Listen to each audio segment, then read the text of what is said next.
2017 is finally here. A new opportunity, a new year, and new beginnings for everybody, including over on the blue brand. But some shocking twists, new feuds, new rivalries, and a major Intercontinental Championship main event headlines this week's SmackDown. But what exactly happens in the new year? Well, we're going to kick all that off on this week's edition of the Smackdown ReBound.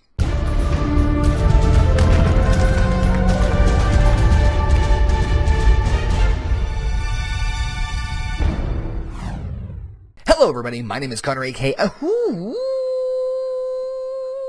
OKayFabe, your official SmackDown video correspondent for OneWrestling.com, and of course, One Wrestling Video's YouTube channel. And I want to welcome you guys to the new 2017 SmackDown ReBound. Well, nothing really new about it other than like changing up a little like background and whatnot, and hey, more, crap behind me. I digress. In any case, guys, welcome back to the SmackDown ReBound. We're going to cover everything and anything pertaining to the boyish blue brand known as SmackDown Live. Of course, you guys know who I am. I'm Connor, OKayFabe, and follow me on the Twitter at OKayFabe. And of course, guys, we love to hear what you guys have to say, so make sure you leave your thoughts about this week's SmackDown down in the comment section below. Hit us up on the various social media. Check out the description box. You can check out all the social media for the entire OneWrestling.com family, including Big Slam Nation, of course, our big boy, Big Ray, and the legendary, the iconic Mr. Bill Apter himself. You can follow all of them on their social media. Links are down in the description box below. If you guys are new to the channel, what are you waiting for? Hit that subscribe button, hit that like button if you guys like SmackDown this week, and subscribe for all the awesome content you're going to get at One Wrestling Video and OneWrestling.com.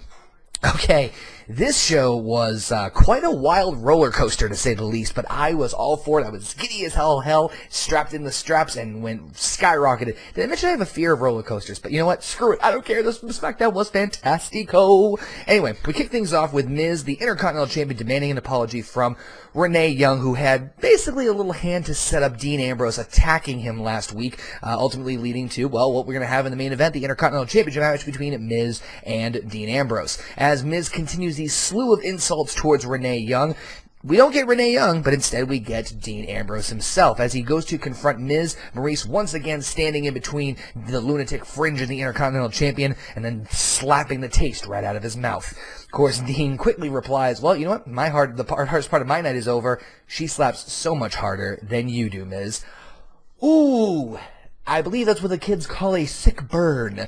But in any case, we move on to the actual first match of the evening. It was Dolph Ziggler versus Baron Corbin, which was a fantastic match to kick off SmackDown. Now, granted, we've seen these two feud and face off in the past before the brand extension, but these two really tore the house down, particularly once again Baron Corbin. Now, last week in the last SmackDown Live of 2016, we had the epic triple threat between AJ Styles, Baron Corbin, and Dolph Ziggler, and I stated that Baron Corbin was definitely the MVP of this, as he really exuded excellence in this matchup and really showcased his abilities to start to hang with, I guess you could say, the main event players, and this matchup again with Dolph Ziggler is no exception. Baron Corbin ultimately getting the win with the end of days over Dolph Ziggler. Fantastic matchup, and once again elevating Baron Corbin that much more important in my eyes and in my opinion, and I'm really looking forward to see what Baron Corbin's going to do in 2017. But lo and behold, this is where things get interesting. As Corbin looked to do more damage to Dolph Ziggler, instead came out Kalisto, yes, the old rivalry with Baron Corbin and Kalisto seemed to be reignited temporarily to help save the day. As Corbin was leaving,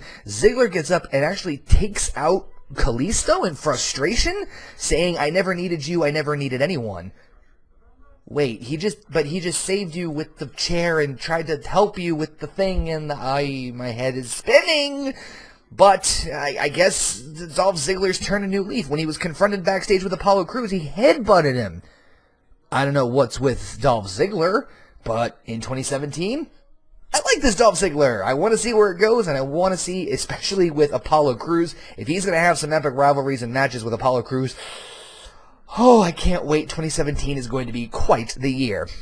Speaking of quite a year, Becky Lynch, who was crowned the SmackDown Women's Champion, had a match against La Luchadora. Now, I gotta back this up here. This is a little tad bit confusing, but here's how things went down. Of course, Becky Lynch was La Luchadora a couple weeks ago in a match against Alexa Bliss, but last week during their SmackDown Women's Championship match, La Luchadora came at ringside and inadvertently cost Becky Lynch the SmackDown Women's Championship.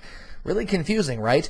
In any case, as the match progressed, La Luchadora ended up sliding into the ring and came out the other side, only to have Becky Lynch put on the disarmer to have La Luchadora tap out as she ripped off the masks for it to be Alexa Bliss. In the state of confusion, the other La Luchadora, yes, Twin Magic, which actually performed with La Luchadora. I didn't know she had a twin, attacked Becky Lynch. Alexa Bliss and La Luchadora, whose identity is still not quite revealed yet, took out Becky Lynch to end that particular part of the show. Bad luck for Becky Lynch, but I'm really curious where things are going to go with La Luchadora. Needless to say, online speculation is running absolutely rampant as far as who La Luchadora is, and if you want to know my opinion, you might want to head over to my Twitter. You might see my thoughts on that as well, too.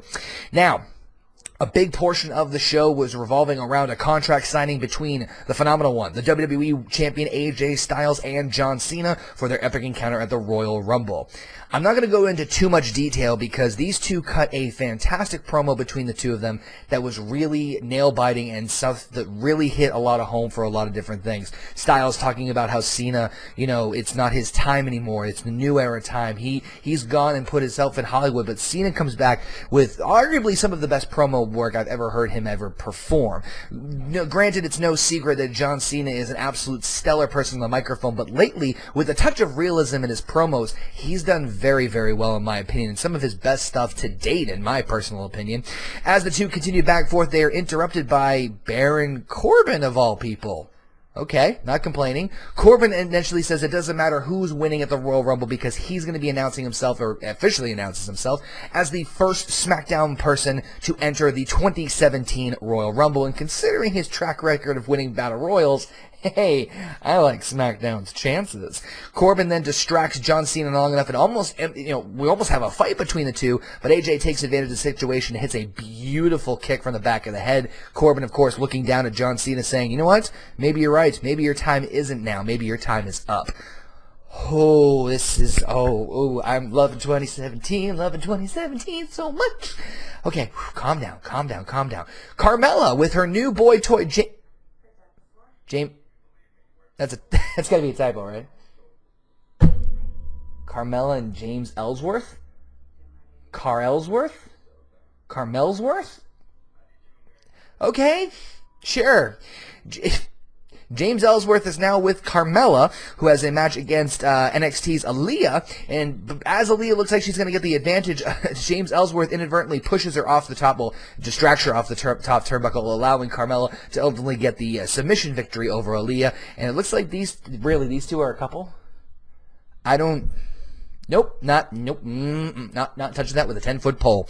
We see the new SmackDown Tag Team Champions American Alpha take on Breezango in a very decisive fashion. Fandango not even getting in the match as they quickly take out Tyler Breeze and ultimately get the win in this non-title tag team matchup. The victory is short-lived, however, as the Wyatts send a very creepy message saying, listen, you may think you won, but in reality, you didn't win anything. Next week, we come back for our championships. So it looks like the rematch is set next week between American Alpha and the Wyatts for the SmackDown Tag Team titles. Speaking of confrontations, Nikki Bella confronts Natalya in the ring, and they do, again, much like the John Cena AJ Styles part, some very good promo work where basically Nikki Bella claims that Natalya is living off of her family's legacy and she's not doing anything on her own. Her music, her signature move, everything about her is based off of the Hearts, whereas Nikki tried to actually do things on her own. Ultimately, Natalya comes back with a horrible comeback, saying that, looks will fade and John will eventually leave you and you'll die alone, and does the "you can't see me" chant. Of course, Nikki handles it very well by knocking her out. You can look, but you can't touch. Apparently not. Anyway, before we get into the main event, three in my opinion, pretty intriguing and high-profile matches are made for next week's SmackDown. So next week, we're going to have John Cena versus Baron Corbin. I cannot wait for that one. I think that's going to be fan-freaking-tastic. Also, the SmackDown Live Tag Team title rematch that I mentioned earlier, the Wyatts going up against American Alpha. That's going to be an absolute blockbuster. And, of course, as I was just mentioning earlier, Natalya will go one-on-one with Nikki Bella. I'm going to allude a little bit more about these matches next week when I get to the final recap at the end, but there's a big part of this, and this is why I like SmackDown so much, and we're going to get to that once I get to the end of this review. Intercontinental title main event, Dean Ambrose against the champion, The Miz. Absolute stellar main event, as always. Miz and Dean Ambrose seem to always deliver in their matches. Of course, the intriguing part was a couple of... I could have put money down on the fact that maybe we might see Renee Young interfere in this match some way, shape, or form, but ultimately, Renee actually stayed out of this match completely, and instead we got some intriguing twists. Maurice slaps Dean Ambrose at ringside, and the ref sees it, almost calling for a disqualification, but Dean stops the ref saying, no, just eject her. By the way, I don't know about you guys, but I'm a big fan of the way that refs really kind of wind up the pitch, and really when they eject someone, they're like, "You are out of here." Gotta love it. That's one of my favorite parts of anything in wrestling. As the ref is distracted getting rid of Maurice, Miz blasts Dean Ambrose in the back of the head with the Intercontinental Championship. It only gets a 2 count. Ultimately, Dean Ambrose comes charging back, hitting the Dirty Deeds, and actually pinning the Miz to become the new Intercontinental Champion. You heard me right. Dean Ambrose is now a 2-time Intercontinental Champion. I definitely did not see this one coming. I thought we were going to be riding the Miz train as Intercontinental Champion at least well into half of 2017, but no, the Lunatic Fringe wants to start off 2017 with a bang as the Intercontinental Champion. Once again, SmackDown absolutely just fantastic, a bunch of surprises, and always keeps me on my toes. This is why I was such a huge fan of SmackDown going live and actually having its own separate roster and own separate brand when they announced the brand split. One of the things I really like about SmackDown in general is that they know how to build shows week to week. And I'm not saying that Raw doesn't, but I feel like SmackDown's been doing a better job of it overall, at least in the last couple of weeks or so. And we did see promotions for Monday Night Raw for, the return of Shawn Michaels and the return of Undertaker for Monday Night Raw next week. So that should be an intriguing show. But I feel like SmackDown has been doing a good job of knowing when to place certain matches at one point. I mean, we could have seen the Intercontinental Championship match last week when they had the wild card finals, when you had all the other championships in the line, the women's, the tag, and the WWE World Title, but they're pacing things out at a very decent pace. They're not putting all their eggs in one basket, and they're creating matches and profiling them and stretching them out to a point where it's not oversaturation and it's just the right amount of timing, which I really appreciate from the Blue brand. Every matchup on this entire card, or this week's show had some purpose or some intrigue. I mean, of course, you had Ziggler, Corbin, which was fantastic.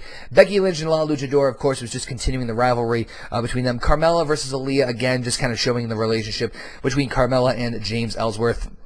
Nothing really come of AA and Breezango, as it was a very quick match. But honestly, Ziggler and Corbin in the Intercontinental Championship match were definitely the two matches that I definitely would watch if you guys are going to watch SmackDown this week. And of course, that contract signing, again, some of the best work I've seen John Cena do. So definitely going to give SmackDown a fantastic thumbs up in this week. Those are my favorite moments. But again, these are just my humble opinions, guys. I want to hear what you guys have to say. What do you guys think of this week's SmackDown Live? I'm curious to hear you guys' thoughts by leaving them down in the comment section below. Hit me up on Twitter or the Facebook or anywhere else you guys interact with us on One Wrestling, OneWrestling.com on the social media bandwagon. I want to take this time to thank you guys again for watching the SmackDown ReBound. Make sure you guys subscribe to One Wrestling Video for all awesome content, all sorts of reviews, analysis, perspective, the after chat. Come on. Subscription's worth it, and it's free. You just hit that red button right down there and subscribe to the OneWrestling.com video YouTube channel. Make sure you check out all the action at OneWrestling.com. Like this video if you guys liked SmackDown this week. And of course, let me know what you guys thought on social media. Follow us on all the social media. Everyone at the One Wrestling family. All their links are down in the description box below. Thank you guys again for watching. Appreciate your love and support on this week's edition of the SmackDown ReBound. We'll see you next week for another intriguing SmackDown. And to quote the legendary, the iconic Mr. Bill Apter, we will see you at the matches.